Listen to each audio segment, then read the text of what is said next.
वो पहला कदम होता है।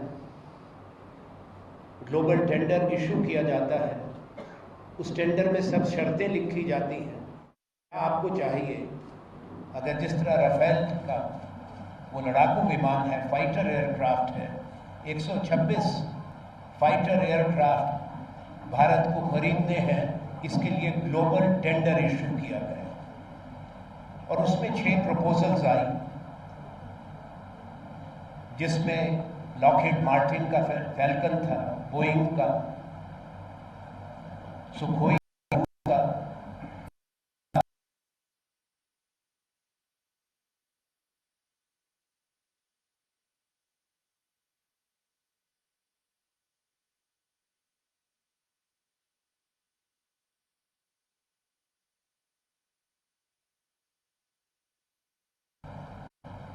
और कई साल, जो कहा जाता है परसों वित्त मंत्री ने कि इतने साल लग गए।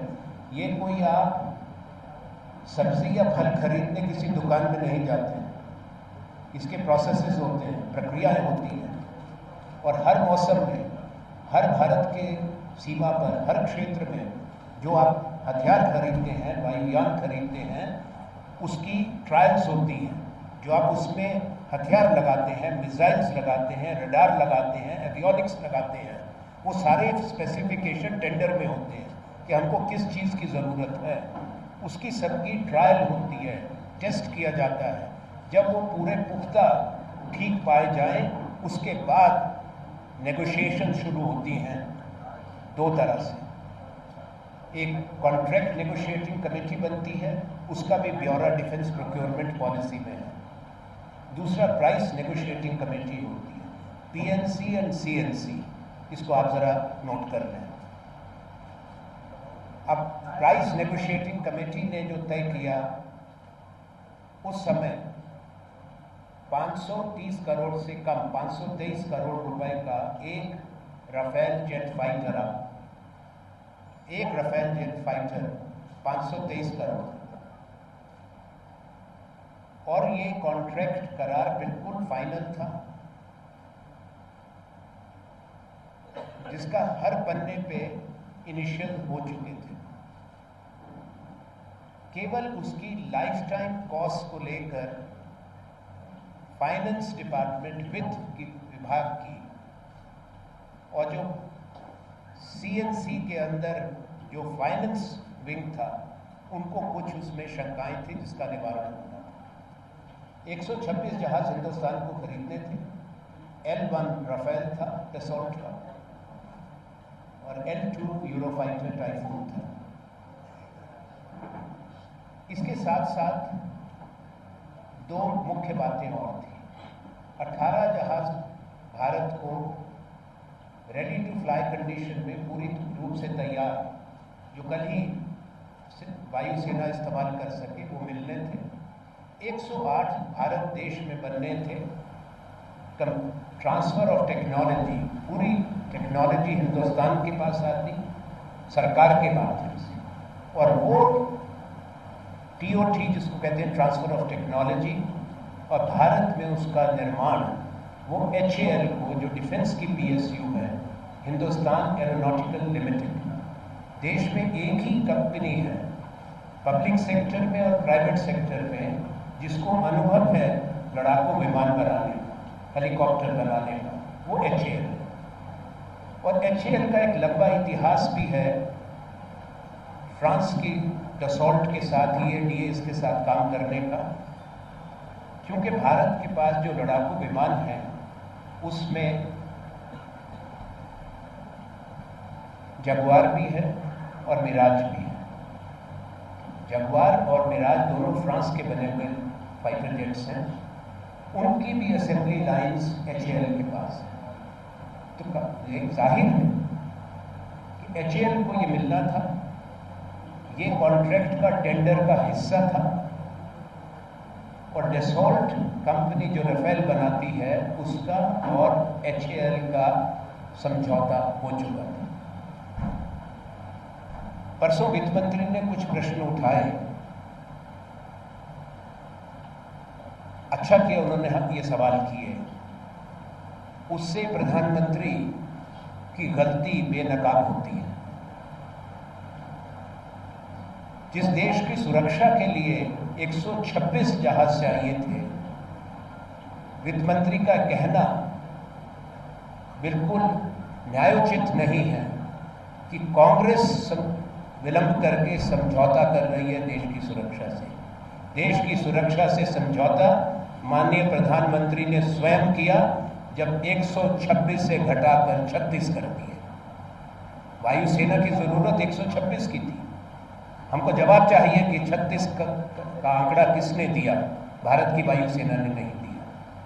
दूसरा प्रश्न है, जब एक कॉन्ट्रैक्ट नेगोशिएट हो चुका था, ये सवाल है मेरा दूसरा, क्या वो ग्लोबल टेंडर रद्द किया गया था? क्या पहले कॉन्ट्रैक्ट रद्द किया गया था? प्रधानमंत्री के 10 अप्रैल 2015 को पेरिस में बातचीत से पहले। तीसरा प्रश्न, 8 अप्रैल को उस समय के विदेश सचिव जयशंकर और उस समय के रक्षा मंत्री ने कहा प्रश्न के उत्तर में, पत्रकार वार्ता में, कि प्रधानमंत्री फ्रांस में कोई राफेल जहाज खरीदने की बात नहीं करेंगे। देश के प्रधानमंत्री जब बाहर जाते हैं, अंग्रेजी में कहा था, the prime minister of India does not travel abroad to negotiate defence contracts. It's a matter of fact and record. पर 10 तारीख को सारी बात बदल गई। इसका मतलब एक है कि ना विदेश सचिव को मालूम था, ना उस समय के रक्षा मंत्री को मालूम था, देश में किसी को मालूम नहीं था। कैबिनेट कमेटी ऑन सिक्योरिटी होती है, प्राइम मिनिस्टर खुद कोई फैसला नहीं कर सकते, उनको कोई अधिकार नहीं है। रक्षा मंत्री खुद कोई फैसला नहीं कर सकते, उनको भी कोई अधिकार नहीं है। कैबिनेट कमेटी ऑन सिक्योरिटी बैठती है, वो फैसला करती है। कैबिनेट कमेटी ऑन सिक्योरिटी की तरफ से ना कोई फैसला था पिछले कॉन्ट्रैक्ट को, टेंडर को रद्द करने का, ना ही प्राइम मिनिस्टर को कोई अधिकार दिया था कि आप वहां पे जाके इस पर कोई दूसरी बात करें। मेरा चौथा सवाल, तीसरा तो ये था कैबिनेट कमेटी ऑन सिक्योरिटी, ये जवाब दें कि उसकी बैठक हुई थी, उन्होंने इनको अधिकार दिया था और पिछला टेंडर रद्द किया था। ये देश जवाब मांग रहा है। चौथी बात, उससे कुछ दिन पहले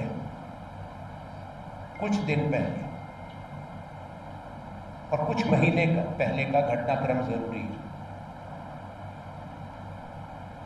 26 जनवरी को गणतंत्र दिवस को अगले साल के लिए हमारे लाऊंगा, उसमें भी फ्रांस के राष्ट्रपति उस समय के बुलाए गए थे। पर कुछ दिन पहले एक कंपनी रजिस्टर की जाती है,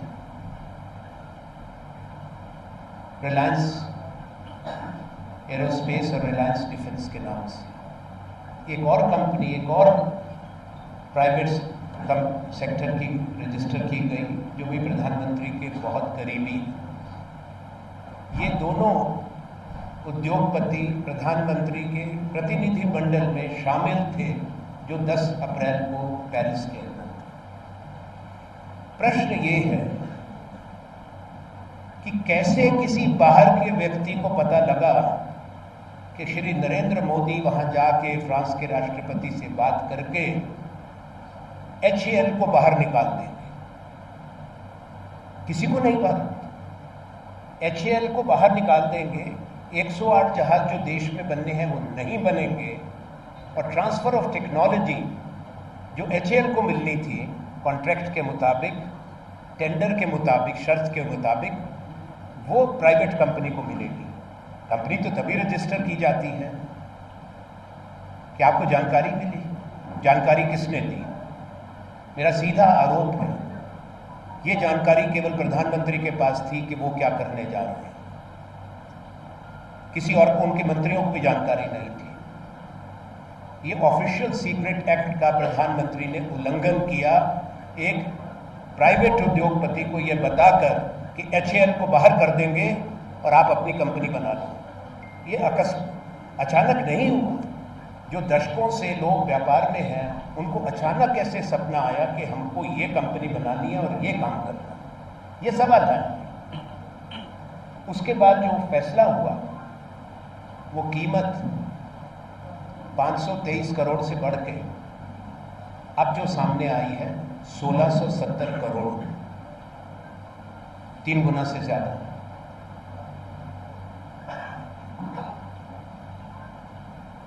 इस सरकार में जो अब कह रहे हैं प्रधानमंत्री या रक्षा मंत्री की गोपनीयता है, कॉन्फिडेंशियलिटी है, इसलिए हम बता नहीं सकते। इसी सरकार के मंत्री, रक्षा मंत्री ने पिछली सरकार के नहीं, 2016 दिसंबर में और अभी अप्रैल महीने में भारत की संसद को बताया कि 670 करोड़ में वो जवाब हम आपको देंगे। इसी सरकार के मंत्री राज्यसभा और लोकसभा को बताते हैं कि 670 करोड़ कीमत है, और कुछ हफ्ते के बाद यही देश के प्रधानमंत्री और रक्षा मंत्री कहते हैं हम बता नहीं सकते, तो गोपनीय है, कॉन्फिडेंशियलिटी क्लॉज। तो पहले क्यों बताया था? वो जवाब नहीं देते तब भी बता देते कि, पर कॉन्फिडेंशियलिटी इसलिए आ गई कि वो 670 करोड़ की जगह 1670 है। अब गलती से तो संसद के अंदर इतनी बड़ी गलती नहीं होती कि 1000 करोड़ अलग अलग समय, अलग अलग बरस में दोनों सदनों को आप गलत बता दें।